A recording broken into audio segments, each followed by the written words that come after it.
sine B equals.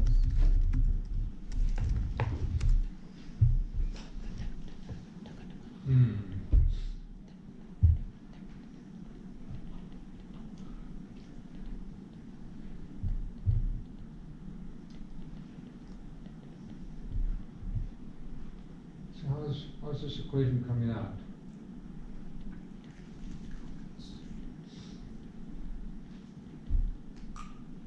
Oh.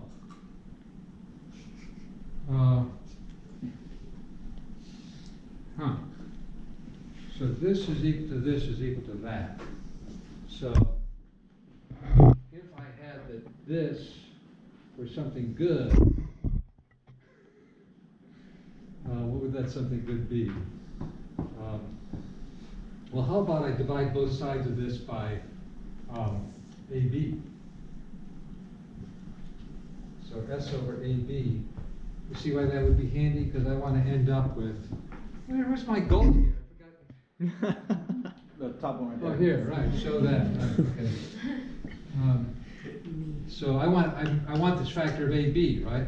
So if I divide both sides of this by, or all three terms in this by AB, I'm going to get S divided by AB is sine B divided by, well, the A cancels out and I'm left with B sine D, right? That's just to get sine of D equal to AB. Is that right? So this is sine A over A sine D. Is it going to pop out from one of these?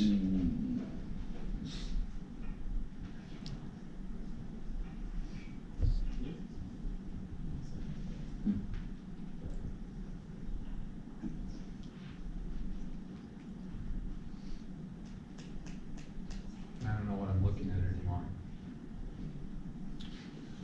So these are equivalent, right? Yes. So I've got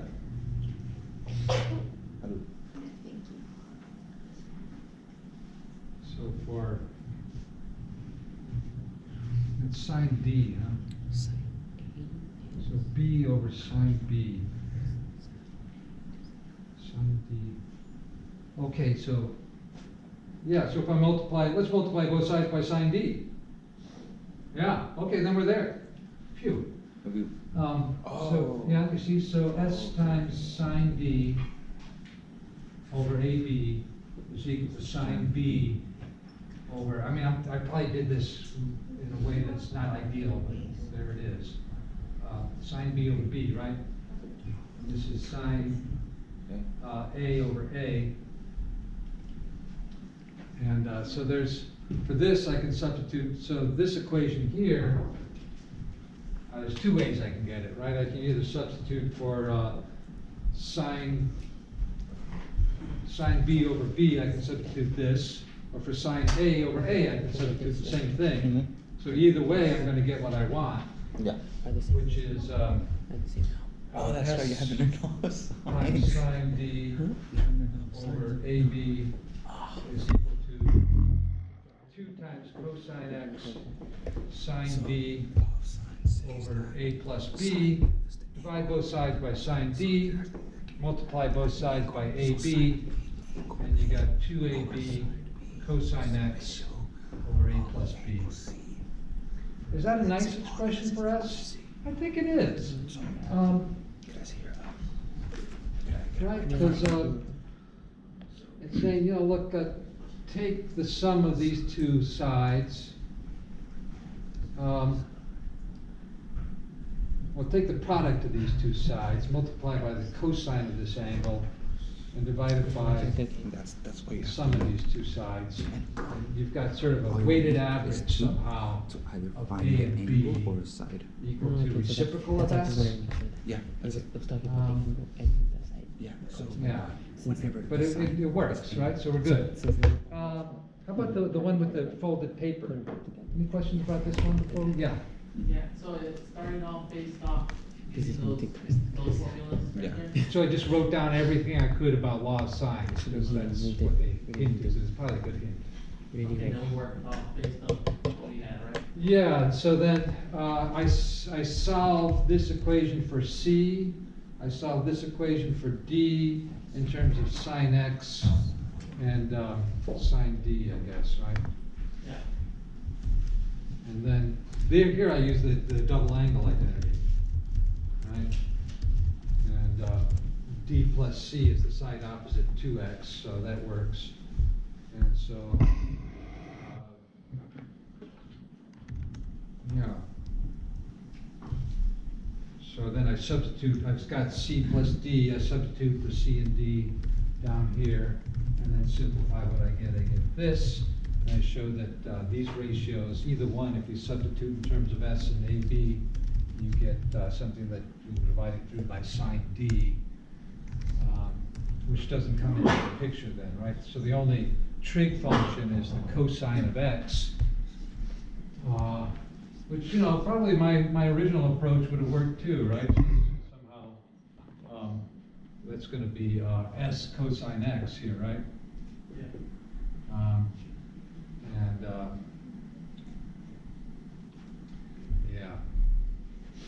But here we're very much using the fact that this is a straight angle, so we're dividing our triangle into two congruent triangles. Well, now that leaves us just 3 minutes, so let's just get started on this, well, I don't know, we could have another attendance quiz, how would that be? Yeah, that sounds awesome. Just like Because we could, start another hard problem, that would be terrible. Okay. All right, so, how about the first one here? So, quiz. Paper and a utensil? Huh? Can I get a piece of Ten paper? X is 2/23. Always a surprise. Thank you. Find cosine in quadrant 1. I'm cool, man. You got me. Thank you. Appreciate it. Okay? So that's a very small number, right? So find cosine of 2x. That's going to be a very large cosine. It's going to be very close to 1 if you dial it up on the circle. You know, the tangent line here, 2/23 is going to be way down here, right? This is 1. Right? So you divide this into 23 equal parts and take 2 of them, then you got this tiny angle here. You're going to double that, but it's still going to be tiny, right? Which one we do? Which one? And so then you want this cosine here. The Right. one? And so what did we say? We said cosine 2x is 2 cosine squared x minus 1, is that right? That's one of these identities over here. Yeah. And so if we could get cosine squared x from tangent x, well, sure, that's just tan squared x is 4 over 529. Square of 23 is 529, Square? right? That's 2. So it's tan squared x plus 1. That's secant. What?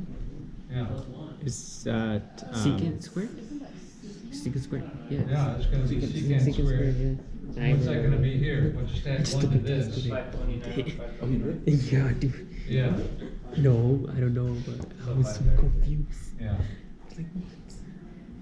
So that's the reciprocal of cosine squared. So you don't even have to compute cosine, right?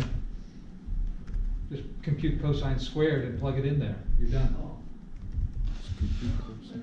I'm not going to do the last little bit for you. I think that might take 2 minutes. What? Wait. Oh, because secant is 1 over that. Yeah, so So we can the question is to find 2x, right? Cosine 2x, I mean, right? Right. And so you use the double angle identity for there's 3 versions of the double angle identity for cosine, right? So use this one because it's the easiest, right? It gives it in terms of cosine. So then it would be- If you have tangent, it's pretty easy to get cosine because you have that Pythagorean identity. Especially easy to get cosine squared, right? Which is all you need. See, this should be the same as 1 over All that, yeah. 3 over 29, right? Yes. So that's It just was. You you should just end put up with a at number 29. very 33. close to 1, just a little bit less than 1, right? You would have to like flip it. Huh? It's just the receipt. Yeah, it's 529 over 533. Right? Yeah. I think. Squared? Yeah, so double the reciprocal of this and subtract 1, yeah, you'll get something very close to 1. 1 over. What do you mean double the reciprocal? You just multiply by 2. Well, secant squared is the reciprocal of cosine squared. Oh, okay, gotcha. Okay, I got Double it. that, subtract So 1. the reciprocal is actually going to be a larger number, and then when you Yeah. double it, it actually becomes a lesser value, Well, right? I mean, this is, twice the reciprocal will be a little less than 2. Subtract 1 from that, you get a little less than 1. Yeah. And it actually becomes a greater value. So then multiply that by 2 is equal to 1, 0, 5.